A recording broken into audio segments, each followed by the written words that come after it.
Soy la pupila asombrada que descubre cómo apunta.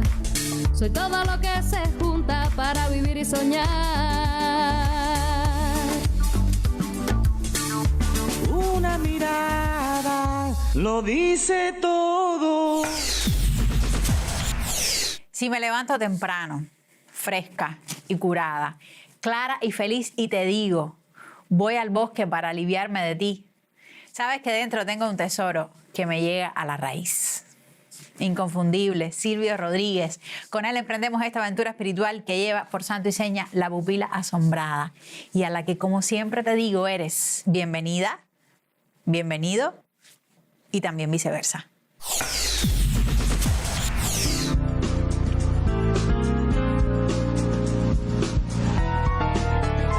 Acuérdate lo que hablamos todos los días.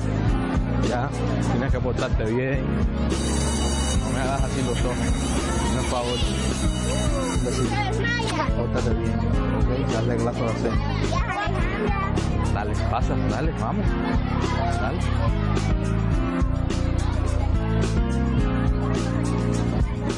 Eso es un ritual. Ya se ha convertido en algo que no puedo dejar de hacerlo. Es darle un beso de despedida en ese instante. Y cuando me quedo mirándola, cuando entra a la escuela, lo único que pienso es que me siento tranquilo, que sé que la estaré dejando en buenas manos, que yo podré trabajar en paz, que podré trabajar tranquilo, con la conciencia muy tranquila de que no sucederá nada durante el día, de que no me llamarán por algún percance en la escuela, por algún hecho de alguna naturaleza extraña a la escuela. Y eso realmente me hace sentir en paz.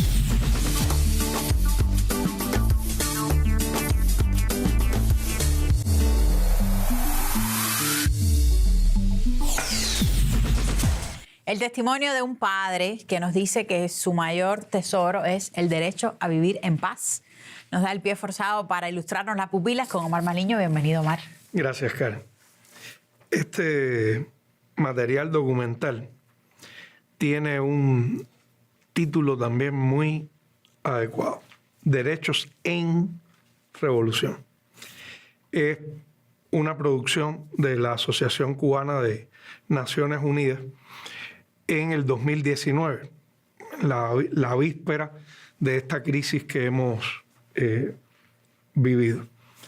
Hasta ese instante, el documental constata algo que está vivo entre nosotros, que son esos derechos en revolución. O sea, que se puede pensar que están también permanentemente revolucionándose, y que los escuchamos mucho como publicidad o de manera explicativa, y el documental lo trae, diría yo, hacia adentro de las personas que intervienen, que son muy diversas, que son todas personas. Es algo en lo que el documental insiste, en esa condición humana fundamental y en esa igualdad, no ante la ley, sino diría yo que ante la vida. Ante la condición de seres humanos. Exactamente, y eso es lo más importante.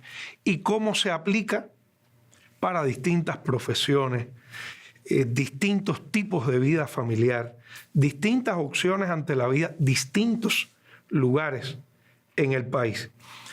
En la medicina, la cultura comunitaria. A mí me parece una antesala magnífica, digo antesala por el 2019, de nuevo, de todo lo que hemos vivido y aplicado con insistencia en estos últimos meses. Hay una intervención de la psicóloga Patricia Ares, tan respetada, donde ella habla del capital social que tenemos los cubanos. Es eso que tenemos dentro y cómo lo aplicamos en nuestro sistema de relaciones, sustituyendo a veces hasta las relaciones económicas, las relaciones de otro tipo, para que esas relaciones nos resuelvan tantas cosas y tantas cosas importantes.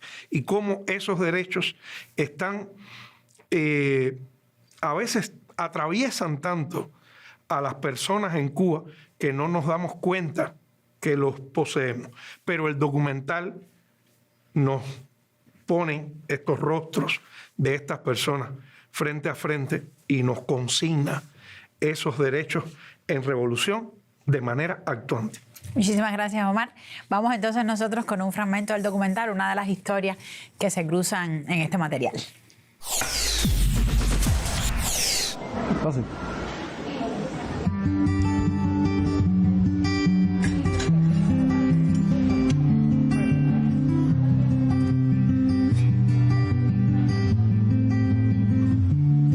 Es un niño con estenosis biliar después de un quiste de coleo que se hizo estéresis del quiste y una hepático y una ostomía. Ven para acá a ayudar, ven. Si ustedes nos dan permiso, pues empezamos. Tenemos cuidados intensivos, tenemos sangre, hay plasma, hay todo. ¿Podemos empezar? Perfecto, gracias. Ven. Bisturí, por favor. Ayudar a otros es algo, forma parte normal de nuestra vida. En el caso de la medicina, pues creo que si hay un ejemplo en el mundo demostrado de solidaridad, y es algo que en nuestro país está bien arraigado, yo creo que es algo que se ha demostrado durante el curso de todos estos años, de cómo hemos sido capaces los médicos cubanos de ir a lugares muy distantes, con condiciones muy difíciles, con condiciones geográficas incluso totalmente adversas, totalmente diferentes a lo que tenemos en Cuba, con frío, con condiciones, con terremotos, con desastres naturales, y demostrar que allí también los médicos cubanos y las enfermeras, los equipos de salud pueden hacer acciones que logren salvar la mayor cantidad de personas, que es nuestro objetivo. ¿Ya? Bueno, voy para ti.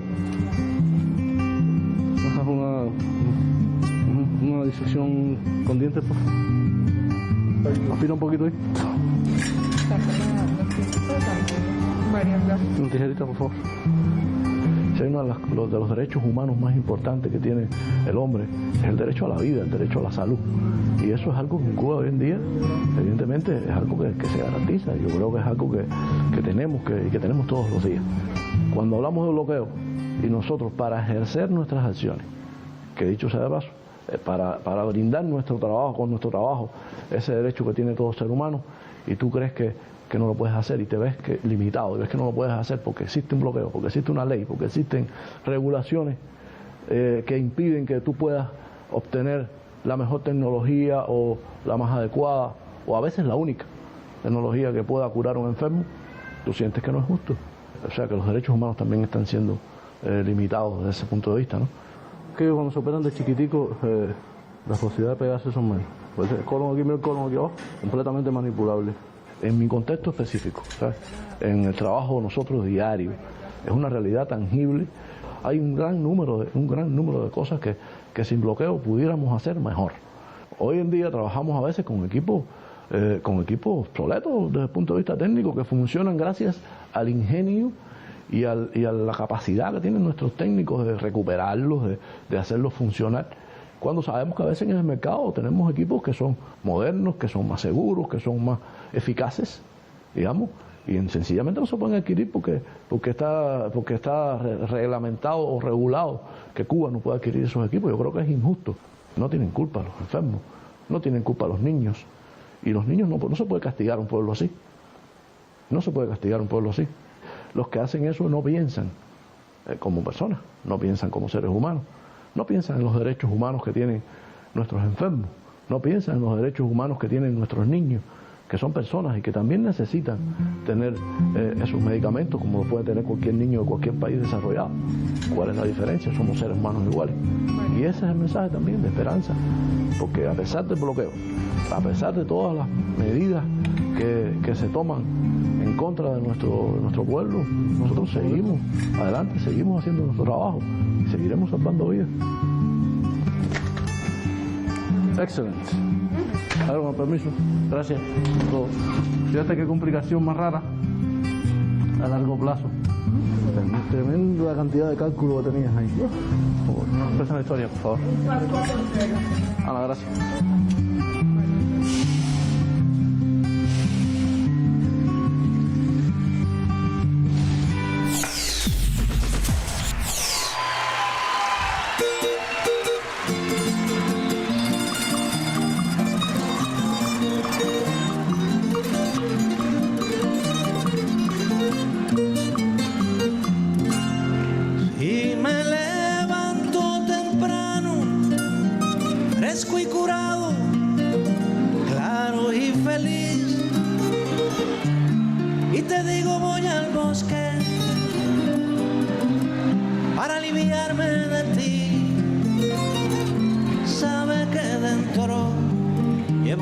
tesoro que me llega a la raíz.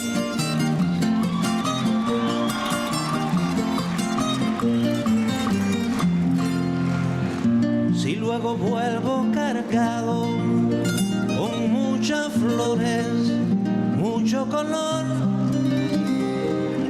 y te las pongo en la risa, en la ternura, en la voz,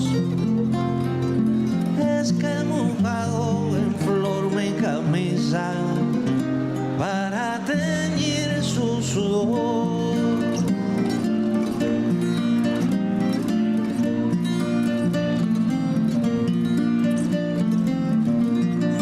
Pero si un día me demoro, no te impacientes, yo volveré más tarde. ¿Será que a la más profunda alegría me habrá seguido la rabia ese día? La rabia simple del hombre silvestre, la rabia bomba, la rabia de muerte, la rabia imperio asesino de niños, la rabia se me ha podrido el cariño, la rabia de madre, por Dios tengo frío, la rabia es mío, eso es mío, solo mío.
Que vuelvo cansado, sucio de tiempo, sin pan amor, es que regreso del mundo, no del bosque, no del sol. En esos días, compañera, ponte alma nueva para mí. Bella flor.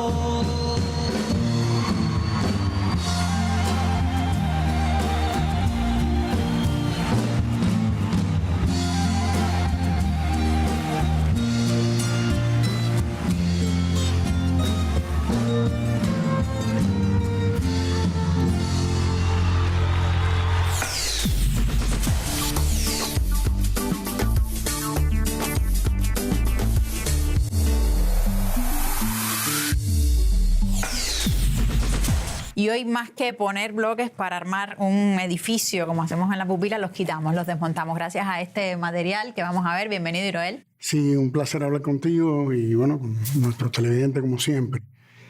Hoy vamos a tener este material que es una entrevista con unos jóvenes, muy jóvenes, españoles, que Cuba Información, colaboradores nuestros casi que permanentes, han hecho con los realizadores de este material que se llama Un Blog Cuba, pero que hablan también de su historia, de siendo muy jóvenes, adolescentes prácticamente, empiezan a acercarse por la música a Cuba y empiezan a encontrarse con obstáculos y con problemas. Se le ocurre hacer un documental sobre Cuba y también, y una cosa tan normal en el mundo como el crowdfunding, se les vuelve un problema por las restricciones que impone la guerra económica de Estados Unidos contra Cuba, que ya es una guerra económica mucho más que un bloqueo, porque lo que ha pasado en los últimos años es así. Y ellos van contando esa sucesión de problemas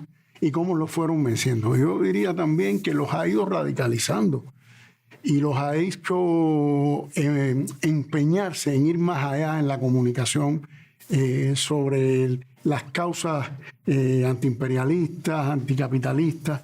Y estos jóvenes han crecido en esa batalla y hoy tienen un proyecto que se llama Furor TV, que ya no se conforman en hacer un documental una vez, sino en crear una producción sistemática de contenidos para la red de redes que enfrente toda esta pensamiento o sentido común, pudiéramos llamarle, que ellos explican por qué ella se ha vuelto algo no solo de derecha, sino de ultraderecha. Y yo creo que es muy ilustrativo de mientras lo fácil que es hacer cualquier cosa con los decenas de millones de dólares que cada año dedica el gobierno de Estados Unidos para hacer ver que todas estas agresiones que sufrimos no existen, cómo tiene que ser casi épico para alguien que va a contracorriente de eso, ¿no? Y cuánto talento se ha empeñado en vencerlo, como lo hacemos aquí muchas veces, pero y ya también nos refresca, yo te diría, Karen, la mirada. Bueno, una cosa es lo que vemos nosotros, que a veces se nos vuelve retórico, a veces se nos vuelve invisible por habitual, y otra es la mirada que alguien que desde fuera nos mira encuentra sobre nuestra realidad.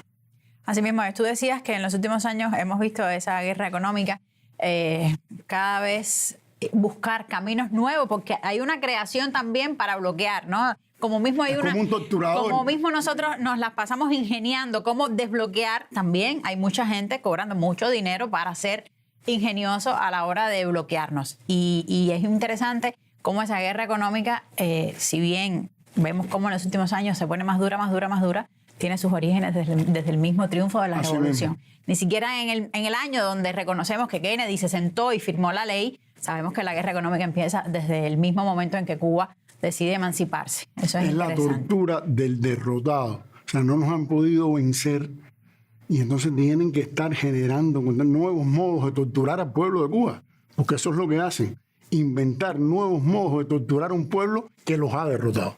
Muchas veces uno oye en la calle y a veces dice, ¿pero qué más van a inventar esta gente, no? En esa misma, cuando uno piensa que todo está, no, encuentran, es que hay mucho dinero por detrás. Bueno, Iroel, vamos entonces a escuchar a los realizadores. Gracias a ti. Gracias a ti. Y finalmente fue gracias a la Feria Internacional del Turismo con FIT Cuba que nosotros pudimos viajar a Cuba con coste gratuito y además aquellos que han estado en la FIT Cuba saben de sobra que FIT Cuba no está diseñado para hacer un documental sobre todo que traten temas políticos. Es una agenda marcada que consiste en visitar hoteles, visitar instalaciones turísticas. Y entonces nosotros íbamos ahí y nos escapábamos. En muchas ocasiones decíamos no podemos ir, nos encontramos mal y entonces nos escapábamos o no acudíamos a una actividad para salir a la calle en La Habana, patear la ciudad y hablar con todo el mundo que pudiésemos y entrevistarlos. Hay que tomar partido. El pueblo cubano sufre las consecuencias del bloqueo económico, pero es que ya no solo ni siquiera el pueblo cubano. Aunque seas una persona que no eres solidaria, que no te importa lo que ocurre en otras partes del mundo, aunque seas una persona egoísta, es que el bloqueo económico también te afecta a ti, ¿no? Si quieres relacionarte de algún modo con Cuba, si quieres viajar al país y estar en situación de normalidad con las relaciones que tengas con este país, te vas a encontrar de una u otra forma pues lo que hace el bloqueo económico, cómo el bloqueo económico impide el desarrollo de este país. Nosotros mismos como españoles, ¿no? Pues sufrimos, las empresas españolas sufren las consecuencias del bloqueo económico. Hoteles Meliá, por ejemplo, ha sufrido sanciones internacionales por culpa de comerciar con Cuba. El Banco BBVA, que tampoco es sospechoso de ser filocastrista, ha sufrido las consecuencias del bloqueo económico. Muchos países del mundo, países soberanos, sufren las consecuencias del bloqueo económico por culpa de lo que Estados Unidos pretende hacer con el mundo. Estados Unidos siempre ha tenido la doctrina Monroe, América para los americanos, pero es que ya no es ni siquiera América, es el mundo solo para ellos mismos, ¿no? Para sus propios intereses. Y pues claro que no podemos ser neutrales ante esta situación, claro que no existe ni un periodismo ni un cine documental neutral y que hay que desbloquear Cuba. Sí. Además, precisamente como ha señalado mi compañero Sergio, la lucha de Cuba no deja de ser una lucha de todo el mundo, porque es una forma de coartar la libertad a terceros. Yo, por ejemplo, o un estadounidense, por ejemplo, no puede ir a Cuba ahora mismo de turismo, no puede irse a tomar un ron cubano, no puede irse a fumarse un puro cubano. Es decir, esa lucha que tiene Cuba no solo es una lucha para Cuba en sí mismo, es una lucha para toda la humanidad. Y, por ejemplo, yo como español, el hecho de que no se puedan realizar negocios con Cuba o actividades económicas con Cuba sin sufrir el embargo de Estados Unidos es una forma que está cercenando mis libertades. Y además, respecto a lo de tomar partido, decía Richard Kapuczynski, el famoso periodista polaco que cuando estuvo en Angola, él tomó partido. Él, cuando tuvo información de que los cubanos estaban en Angola ayudando al gobierno legítimo en aquel momento, al MPAC, al gobierno comunista, Richard Kapuczynski pensó, ¿qué es lo que tengo que hacer? ¿Informar a todo el mundo y contar la noticia o retrasar unos días el contar la noticia para ayudar a que finalmente triunfe la voluntad del pueblo? Y Richard Kapuczynski, que es uno de los periodistas por excelencia, decidió que lo importante era tomar partido y que el periodismo también es un arma con el que ayudar precisamente a la humanidad. Decidió tomar partido y ayudar, en este caso, a los cubanos, a Angola y al mundo entero, a que Angola sea un país más libre de lo que hubiese sido si hubiese triunfado la apartheid de Sudáfrica y de los sunitas. Además, sobre el asunto concreto del bloqueo, hay mucha gente que lo ve como algo extraño, ¿no? Como algo que no les ocurre a ellos, que no tiene nada que ver con ellos y que nunca les va a tocar. Pues hasta cosas tan sencillas como, no sé, pedirte un ron en una discoteca. Una chica alemana nos comentaba, por ejemplo, cómo se pidió un ron cubano y al pagar con tarjeta el ron que le habían dado en la discoteca, resulta que le dice que no, que le había denegado el pago la tarjeta Mastercard, me parece que era, porque ponía en el extracto la palabra Cuba. O sea, es decir, es que si sufrimos el bloqueo económico nosotros de alguna forma con este tipo de acciones cotidianas que hacemos, imaginad lo que sufren los cubanos. O sea, ya no se le está pidiendo a un cubano si apoya la revolución o no apoya la revolución, se le está pidiendo si es cubano. Sí. Además que, quiero decir, esto es como en una clase de instituto. Tú, si ves a una persona realizando un acoso contra otra, si tú te lavas las manos y crees que ese acoso no va a ir por ti, finalmente va a ir a por ti. Es decir, si tú no paras los pies a alguien en un momento, va a continuar dañando a todos. Si tú permites que Estados Unidos, en este caso, imponga unilateralmente unas acciones en contra del derecho internacional contra una pequeña isla, tarde o temprano va a llegar a por ti. Esa famosa frase que decía de cuando fueron a por los comunistas yo no hice nada porque no era comunista, cuando fueron a por los judíos yo no hice nada porque yo no era judío, y cuando fueron a por mí nadie hizo nada porque nadie era yo. Entonces ese es el momento que tenemos que hacer, tenemos que apoyarnos. Bueno, ha tenido un coste lógico, ¿no? de trabajo de producción, ¿no? De buscar la gente a la que entrevistar, la manera en la que conseguimos esos contactos y establecemos esas relaciones, sobre todo siendo un medio pequeño, ¿no? Siendo un medio de comunicación como era el nuestro, Furor Televisión, que es un medio al final montado por un grupo de estudiantes en un inicio que lo montamos en el salón de un piso estudiantes, ¿no? Que el plató de televisión era el salón del piso estudiantes. Entonces era muy complicado en ese inicio pues buscar gente que se prestara a participar. Sin embargo, lo conseguimos. Por ejemplo, cuando falleció Fidel Castro, fuimos a un acto que se organizó en Madrid y ahí conocimos al embajador de Cuba. Me acerqué a Eugenio, que por entonces era Eugenio Martínez, el embajador, y le dije que queríamos organizar un programa hablando sobre la historia de Cuba, la historia de la Revolución Cubana y sobre qué iba a ser Cuba ahora, ¿no? Tras la muerte, tras el fallecimiento de Fidel Castro. Y él me dijo que sí, que por supuesto. Y vino a mi piso, al salón de mi piso de estudiantes, y hicimos ahí una tertulia en el plató de televisión, protoplató, que teníamos entonces en Furor. Y ahí pues hicimos contacto con la gente de la embajada, luego conocimos a gente de otras instituciones y asociaciones o colectivos, y hay una entrevista que me parece destacable, ¿no? De este documental, que es, yo creo que la entrevista más importante que hemos hecho nunca y probablemente la que nunca haremos, que es la que hicimos a Nikolai Leonov, que era el vicepresidente de la KGB hasta la disolución de la Unión Soviética, ¿no? Sí, yo recuerdo porque era impresionante, claro, con 21 años me acuerdo de estar tomando té en el piso del ex vicepresidente del KGB con su mujer sirviéndome pastas de té. Digo, esto es impresionante, es surrealista.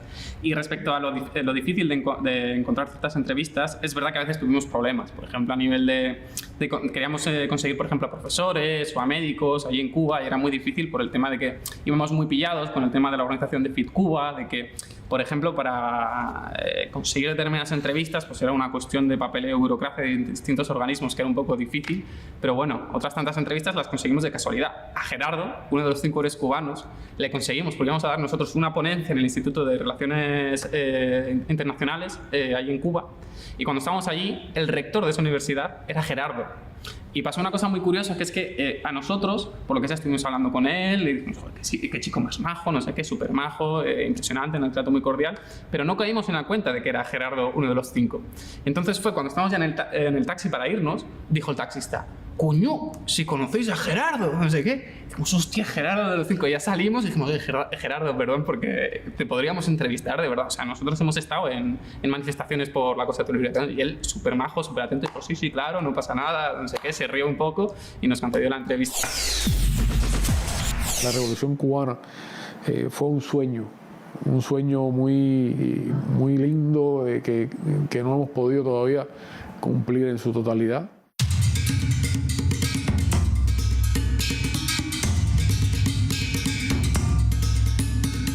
Cuba tenía este país tan contrastante, 25% de la población era analfabeta. Los niños no iban a la escuela. Un grupo muy pequeño tenía mucho y un grupo muy grande tenía muy poco. La revolución transformó eso. ¡Patria o muerte! O doblegarse o luchar. La Revolución Cubana nos trajo el orgullo de ser cubanos. ¡Viva Cuba libre! ¡Viva! Una revolución genuinamente popular. Nacionalizó las propiedades que fueron necesarias para el desarrollo nacional. My sympathy goes out to the people of Cuba, now suffering under the yoke of a dictator. Quedan nacionalizadas todos los bienes, por supuesto, y empresas de la Texaco y de la ES.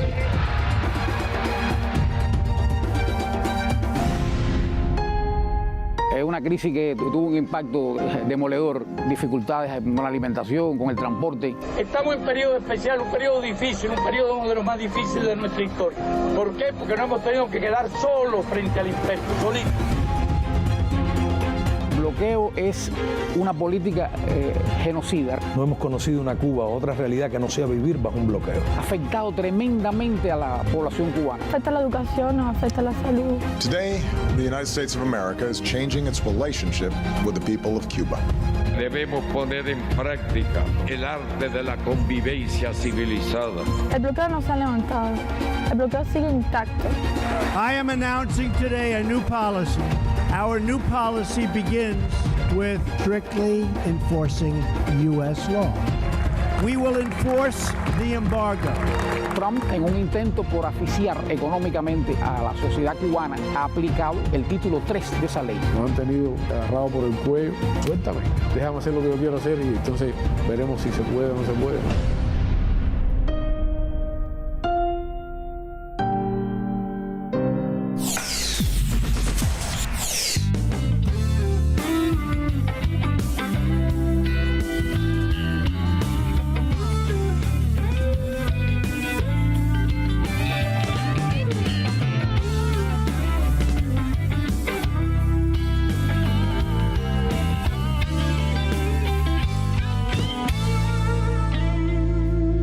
Se conocen, misma sangre, misma miel.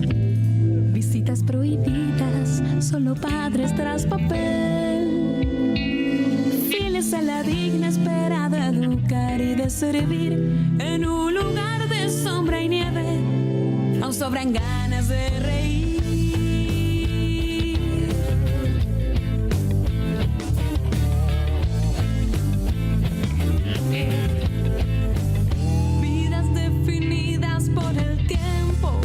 Que vislumbran nueva edad, vidas desarmadas que de aciertos logran remover la realidad.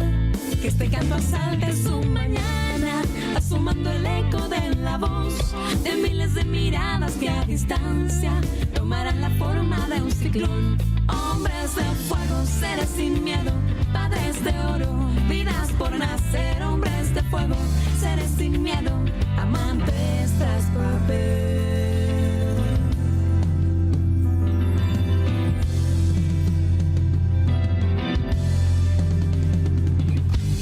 No será la ley quien los devuelva, no será la firma de algún dios, no vendrá del norte la respuesta, ni desde la corte, no señor. Cada quien que asuma su lugar, por la justa causa de vivir, las fronteras dejen de existir, en defensa de la humanidad. Que este canto asalte su mañana, va asomando el eco de la voz de miles de miradas que a distancia tomarán la forma de un ciclón. Hombres de fuego, seres sin miedo, padres de oro, vidas por nacer. Hombres de fuego, seres sin miedo, amantes tras papel.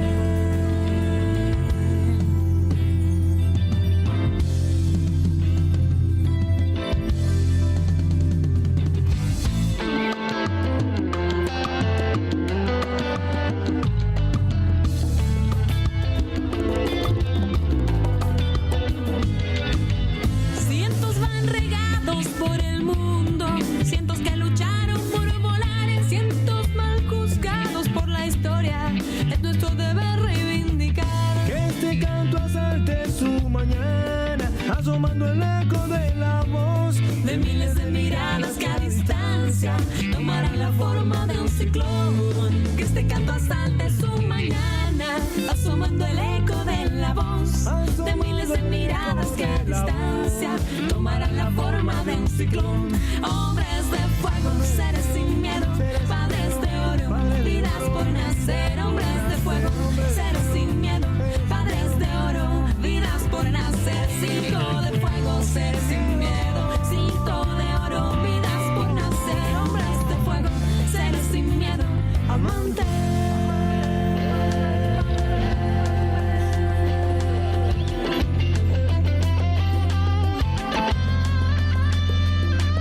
Fernando, Antonio, René, Ramón, Gerardo, nuestro pueblo los liberarán y la historia los absolverá.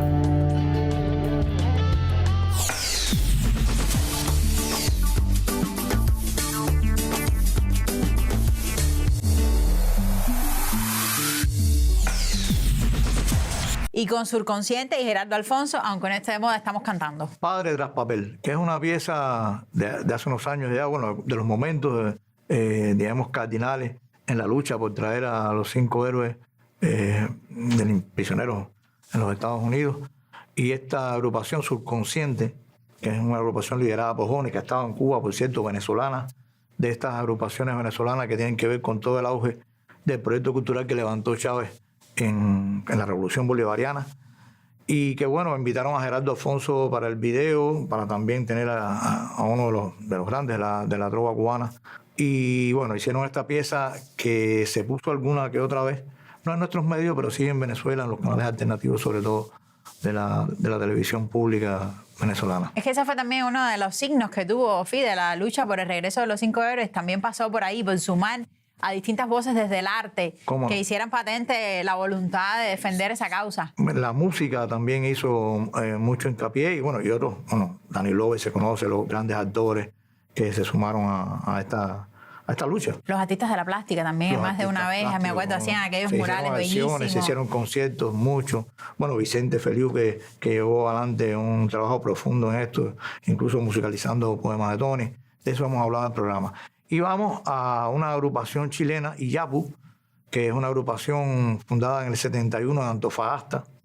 De un momento muy grande de la nueva canción latinoamericana, a principios de los 70, finales de los 60, que empezaron a surgir agrupaciones como Inti Illimani, Quilapayún, el mismo Iyapu, y en Cuba tuvo también su resonancia, su repercusión con grupos como Moncada, Manguaré, Mayohuacán, Huaycán, agrupaciones que al calor de todo este auge de la nueva canción latinoamericana empezaron a trabajar el folclore, a renovar el folclore de los países latinoamericanos. Y bueno, Iyapu viene en una versión reciente porque esa agrupación está muy activa, y de una versión de El derecho de vivir en paz. El derecho de vivir, que fue una canción que hizo Víctor Jara a Vietnam, a Ho Chi Minh y al pueblo de Vietnam cuando la guerra en Vietnam. Y que ahora la reversionan en Chile, Iyapu con otros músicos chilenos. Está Javiera Parra, nieta de Violeta, está Camila Moreno, Mon Lafarte, en fin, un grupo de músicos también, instrumentistas, y que como que le dan un nuevo aire a la canción, un proyecto que hizo Joan Jara, la viuda de Víctor Jara, con la fundación, que lleva el nombre de Jara, y que, bueno, pretendía, digamos, que llevar a los tiempos actuales, a las luchas actuales de la juventud y del pueblo chileno, los himnos de aquellas otras luchas. Clásicos, la muestra de que esos grandes cantores siempre están vivos. Muchísimas gracias, Fide. Vamos nosotros primero entonces con un fragmento de las entrevistas a nuestros invitados del programa, los realizadores españoles, y después entonces con este tema. El derecho de vivir en paz. Seguro. Gracias, Fide.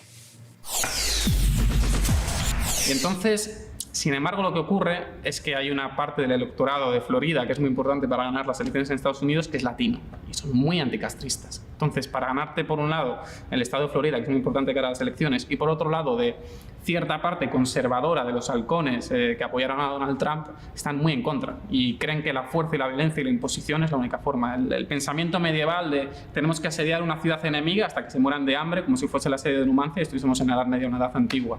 Entonces yo creo que debería tener fin. Hay voces en el propio gobierno, en la propia diplomacia de Estados Unidos y el propio Congreso que se han dado cuenta ya de que no se pueden seguir con este tipo de métodos, pero sin embargo parece que está ganando la idea de que no, que se tiene que seguir sometiendo a todo un pueblo por unas cuestiones de corte imperialista.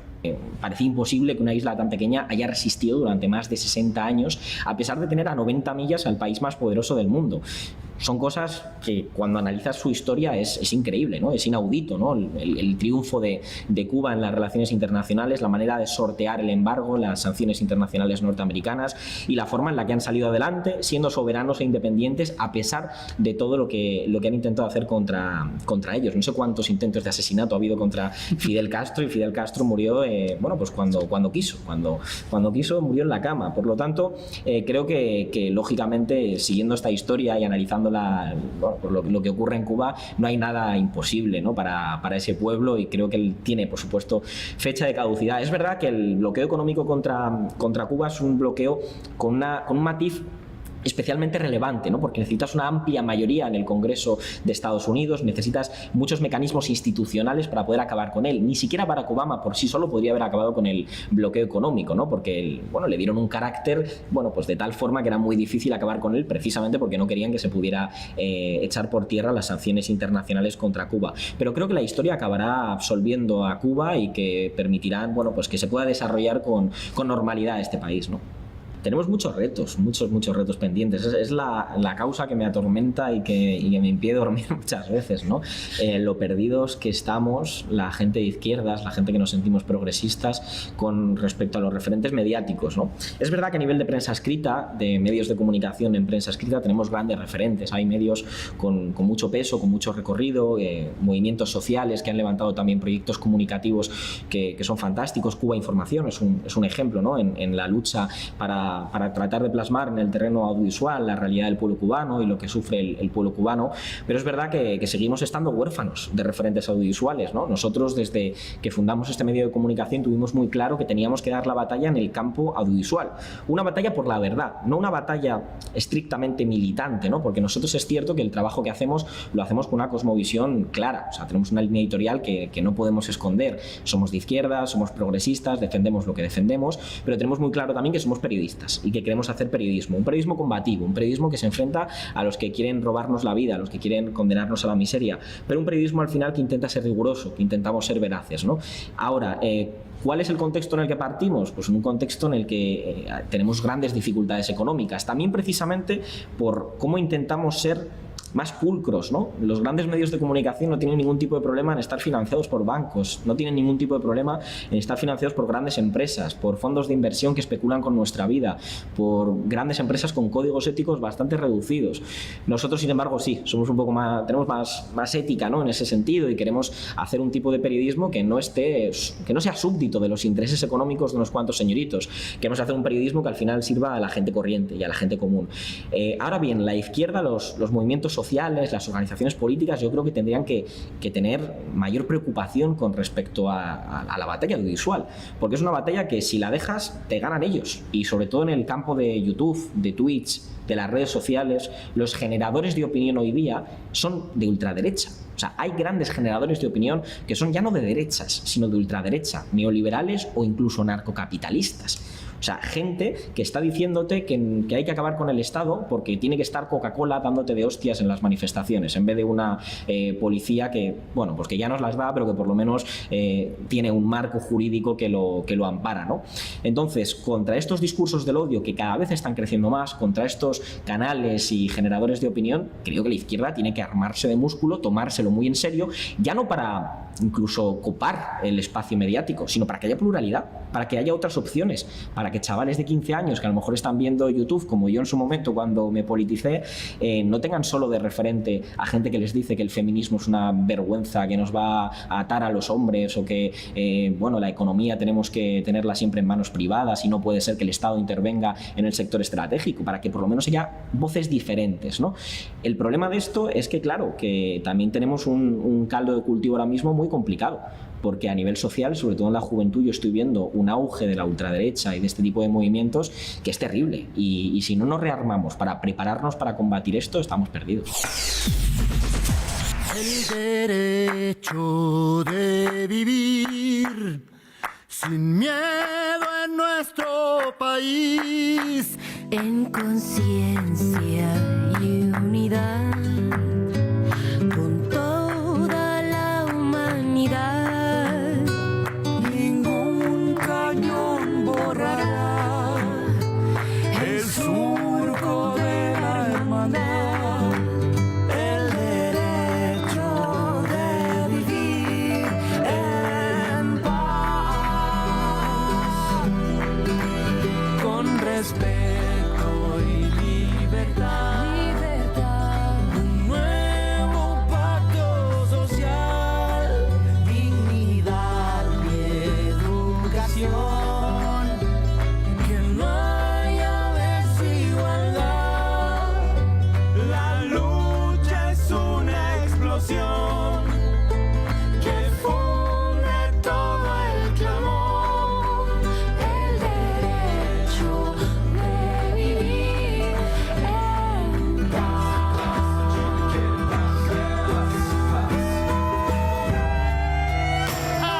Con respeto y libertad y un nuevo pacto social, que no haya desigualdad.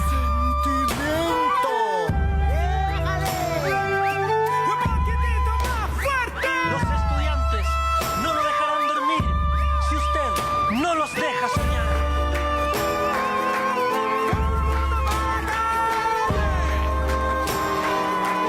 ¡Vamos, vamos! ¡Este es el cambio! ¡Viva Chile, mierda!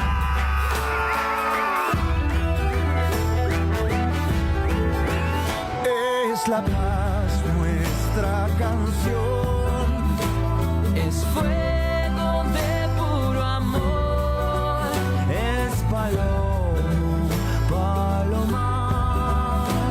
olivo del olivar, es el canto universal, cadena clara triunfal, el derecho de vivir en paz.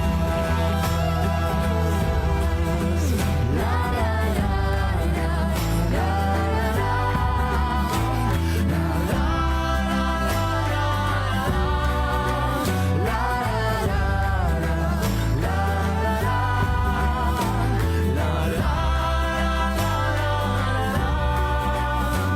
es el canto universal, cadena que hará triunfar el derecho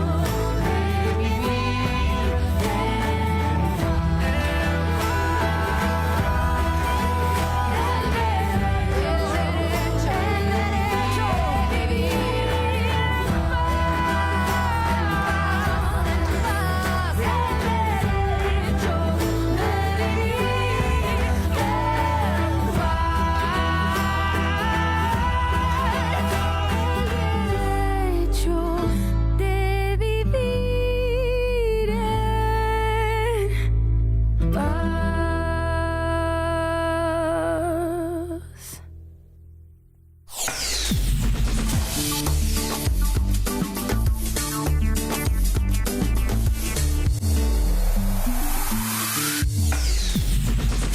Tiempo para pensar la tecnología también desde los bloques, lamentablemente. Bienvenida, Naima. Un placer, como siempre, estar aquí contigo, Karen. Tú decías lamentablemente, y sí, realmente lamentablemente, porque muchas veces cosas que podemos hacer en par de días con entrar a un repositorio, descargar determinadas tecnologías, compilarlas, ponerlas en función y ya. O sea, simplemente hacer los ajustes necesarios para nosotros queremos hacer. no lo podemos hacer. Y hay que empezar entonces prácticamente desde cero. Exactamente, porque empiezas a buscar la información, empiezas a entrar a estas plataformas, a descargar cosas que necesitan y te dicen que ese contenido está bloqueado para tu país. Entonces, ¿en qué ejemplo específico estás pensando donde eso está marcando el camino? A ver, hablamos de tecnología y no estoy hablando simplemente desde el punto de vista informático, también pasa en la edición de fotografía, en la edición de video, o sea, es algo que le pasa a casi todos los que estamos buscando recursos que ya existen en el mundo, fundamentalmente realizados por Estados Unidos, y que cuando nosotros los necesitamos utilizar, por ser cubanos, por vivir en Cuba, simplemente no los podemos utilizar. Una de estas aplicaciones que en nuestro país sufre de estos padecimientos que nos ha dejado, que nos trae todos los días bloqueo, porque no nos los ha dejado, es una cosa que tenemos ahí todos los días, es Todoist. Todoist, que ya lo hemos hablado anteriormente en la pupila, le dedicamos incluso una plataforma para la mensajería esencialmente. Es una plataforma para la mensajería que desarrolla la Universidad de las Ciencias Informáticas, donde su coordinador técnico, Alan Pierra Fuente, amigo de nuestro programa y de la sección, nos dice que muchas veces cosas que ellos están desarrollando, como te decía inicialmente, que pudieran compilarse y hacerlas en par de días, entonces le toman 3 meses porque tienen que volver a empezar, volver a hacer cosas que era coger y utilizar. Por ejemplo, ya ellos ahora mismo tienen desarrollada la versión de Todoist para dispositivos iPhone, o sea, que usan el sistema operativo de iOS, y no la pueden distribuir, no la pueden socializar, porque para poder distribuirla tienen que ponerla en Apple Store. Y te sale cartelito. Y ahí entonces no la puedes poner porque eres cubano. Sin embargo, otra persona de otro país coge la aplicación. Y la solución sería que la acreditara otra persona desde otra nacionalidad como suya y la colocara. Exacto, pero definitivamente. Pero no. Como estamos viendo, Karen, hay un cerco también para el desarrollo tecnológico, lo que no limita a la vez la inteligencia. Es que se trata también de bloquear la inteligencia y los productos que desde la inteligencia hacemos en nuestro país. Pero realmente el desarrollarnos, el poner en marcha esa inteligencia es parte de hacerle frente a ese bloqueo que tenemos todos los días. Por ejemplo, esta misma aplicación que empezó como un producto beta y que pocas personas usábamos y que pocas personas íbamos interactuando con ella, se ha ido convirtiendo en una aplicación de mensajería que ya no es un producto beta, ya es una aplicación. ¿Hay estadísticas de cuántas personas estamos? Sí, Alan me decía que ya ellos tienen 2.7 millones de usuarios registrados en la plataforma. O sea que evidentemente hay un crecimiento en el uso de la aplicación, que viene también por mejoras que ellos han ido incluyendo a la aplicación. Por ejemplo, esta última versión que acaba de salir ya incluye que recibas las notificaciones de los mensajes cuando tú te conectas. Eso antes no pasaba. Tiene ajustes nuevos de privacidad en el que tú vas a poder determinar quién ve tu foto de perfil, cuándo fue la última vez que te conectaste. O sea, determinados ajustes de privacidad. También le incluyen un módulo para trabajar con LaTeX, que es un lenguaje que se usa mucho para escribir documentos científicos, documentos más... Mira, a la academia le es súper útil, por ejemplo. Que a la academia le es muy útil y que va a permitir apoyar el proceso docente educativo, porque por ahí se pueden socializar fórmulas y no se pierde ese formato. O sea, es algo que va a venir, como te decía, a apoyar el proceso docente educativo. Algo nuevo también es que ya las personas que lo deseen van a poder crear diferentes tipos de catálogos según lo que la persona le interese y comercializarlo con los grupos, con los usuarios, o sea, con los contactos que tienen. O sea, como estamos viendo, estos servicios y otros en los que ellos se encuentran trabajando ahora mismo vienen dándole un desarrollo y una estabilidad en el servicio a todos, a pesar de no tener todo el acceso a la tecnología que realmente necesitaran y a pesar de todas las limitaciones que este bloqueo impone, aunque realmente a veces nos neguemos a decir que el bloqueo no existe o que no está ahí. Sí, sí está ahí y nos afecta a todos cada día en diferentes áreas de nuestras vidas. Ahora, cuando tú decías eso, ponías el ejemplo de el no acceso a todas esas bondades que están ahí y a la misma vez cómo a pesar de eso ya la aplicación presenta mucho más novedades, presenta muchos usos beneficiosos para los usuarios. Me acordaba de unas palabras que alguna vez le escuché al doctor Agustín Laje Dávila que decía que en Cuba desarrollarse es parte de la resistencia. No es resistir para después desarrollarnos, sino que precisamente en el desarrollo de nuestras capacidades, en el desarrollo de la inteligencia, pues está también la posibilidad de seguir siendo. Muchísimas gracias, Naima. Un gran gusto, como siempre. Nosotros nos vamos a despedir hasta la semana que viene. Lo hacemos con nuestros invitados, los realizadores españoles del documental Unblock Cuba. Y después viene el poeta Miguel Hernández en la voz, en el canto de Joan Manuel Serrat. Para la libertad, sangro, lucho, pervivo. Para la libertad. Hasta la semana que viene. Hay, por ejemplo, una cuestión muy importante. En la guerra de Vietnam, uno de los principales pilares que tenía Estados Unidos era el corazón y las mentes. El corazón y las mentes era que para ganar una guerra tú necesitas ganar la mentalidad y las subjetividades distintas que tiene pues, un pueblo, una sociedad concreta. En el caso de YouTube y Twitch es paradigmático que, por ejemplo, yo con mi primo de 15 años lo vi. Tú empiezas viendo vídeos pues, de Minecraft, de Willy Rex, de Ibai y compañía, y el propio algoritmo te recomienda, no, ahora tienes que ver un vídeo pues, de este youtuber que resulta que es de ultraderecha. Entonces, tu forma de socializarte con la política, de empezar a entender cómo funciona la sociedad, es con la ultraderecha. Entonces, es un problema enorme. Porque la forma que tienen de socializarse ahora mismo la gente es a través de un internet copado principalmente por facciones claramente conservadoras y reaccionarias. Entonces, por eso es importante que existan medios que puedan articular pues, una visión del mundo diferente, una distinta interpretación de los hechos, el por qué está ocurriendo este tipo de cosas y plantear una serie de debates que ahora prácticamente no existen. Por ejemplo, a nivel histórico pensando en Cataluña, por ejemplo, durante la huelga de la canadiense, no se puede entender la huelga canadiense sin la capacidad que tenían medios de comunicación como la Solidaridad Obrera de articular a los distintos trabajadores que había y de informar de forma paralela a lo que hacían otros periódicos como La Vanguardia y tantos otros, que daban una versión oficial pues como la del Conde de Godó y poco más. Entonces es muy necesario que tengamos nuestros propios medios, nosotros, para poder informarnos de forma veraz y no entender que toda la forma que tengamos de socializar sea en la televisión con Ana Rosa o en YouTube con otros tantos youtubers de ultraderecha que tampoco voy a decir los nombres para no darles. Libertad y no se ducha es uno. Sí. No sé exactamente cuál de las dos es la mejor estrategia. Yo creo que es una combinación de ambas, ¿no?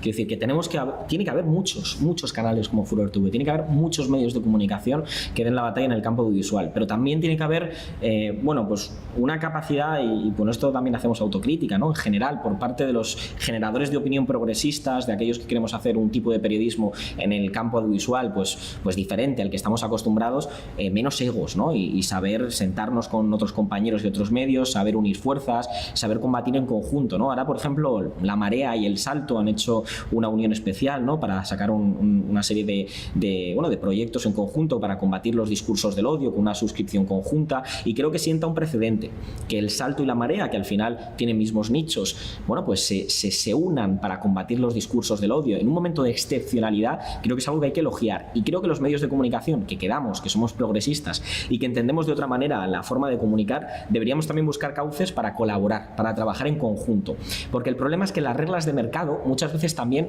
a nosotros mismos nos afectan. Es decir, vivimos donde vivimos, trabajamos donde trabajamos y nos desempeñamos en nuestras labores profesionales en un mercado en el que al final también nosotros estamos influenciados en crear nuestra propia marca digital, en crear nuestra propia marca como medio, en competir de una manera que, pues que muchas veces es como es, y tenemos entonces también, yo creo que trabajar en conjunto y que buscar cauces para combatir juntos, pero también respetando siempre las independencias de cada uno de los proyectos, respetando las singularidades. Creo que es una mezcla de ambas cosas, de la guerra de guerrillas en conjunto, ¿no? Peleando juntos por nuestros segmentos, y también de que se abran cauces para que participemos todos en común. Sí, bueno, es bastante complicado. Si supiese la respuesta, trabajaría por forma plena, pero mayoritariamente coincide con lo que dice mi compañero Sergio. Por un lado, es necesario el que cada proyecto mantenga cierto grado de independencia, que no sea todo, que haya una autoridad arriba que diga lo que se tenga que hacer y decir en cada momento, pero también es cierto que tiene que haber evidentemente una unión y que tiene que haber formas de generar esos afectos y esa unión que permitan mayor capacidad de divulgar. Porque, claro, si cada uno tiene su propio nicho, sigue unas dinámicas de mercado, si deja guiar por los egos, no se va a ningún sitio, no hay ningún tipo de unidad. Es un reino tradicional. La izquierda tradicional, sí, o sea, sí. es un reino de taifas que no llega a ninguna parte. Y, por ejemplo, yo lo que veo en lo que hace la ultraderecha en YouTube es cada uno tiene, por ejemplo, una marca, pero colaboran, hacen espacios en común para que los fans de uno vayan a los fans de otro, que haya sinergias en esa forma existente. Es que es tremendo, porque están trabajando más digamos, de forma cooperativa, de forma, en la que se apoyan unos a otros, se hacen raids unos a otros, la ultraderecha en Twitch y en YouTube, que la gente de izquierdas. A ver, también es verdad que nosotros tenemos un problema fundamentalmente de orfandad. de que no hay referentes. O sea, no puede ser que un grupo de chavales de 20 y pocos años seamos el único, o me atrevería a decir que de los pocos, no sé si hay alguna alternativa más, canal de televisión o programa de televisión claramente de izquierdas, claramente progresista, que trabaja en tweets, que emiten tweets. No puede ser que seamos un grupo de chavales los que estemos dejándonos al final la piel por tratar de hacer periodismo en el marco en el que estamos trabajando mientras tenemos lo que tenemos enfrente.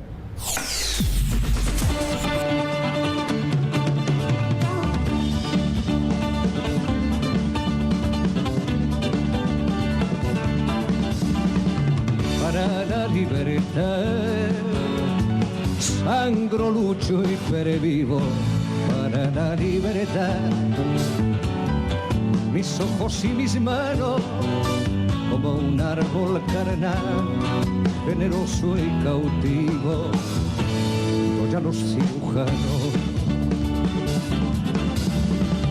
Para la libertad, siento más corazones que arenas en mi pecho, dan espuma a mis venas, y entro en los hospitales y entro en los algodones, como en las azucenas, porque donde unas cuencas vacías amanezcan, ella pondrá 2 piedras de futura mirada, y hará que nuevos brazos y nuevas piernas crezcan en la carne talada. Retoñarán aladas de sabias sin otoño, reliquias de mi cuerpo que pierdo en cada herida, porque soy como el árbol talado que retoño y aún tengo la vida. Para la libertad, sangro, lucho y pervivo. Para la libertad,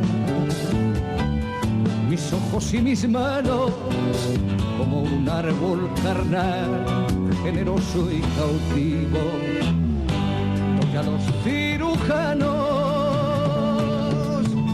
porque donde unas cuencas vacías amanezcan, ella pondrá 2 piedras de futura mirada, y hará que nuevos brazos y nuevas piernas crezcan en la carne talada. Retoñarán aladas de savia sin otoño, reliquias de mi cuerpo que pierdo en cada herida, porque soy como el árbol alado que retoño y aún tengo la vida, y aún tengo la vida.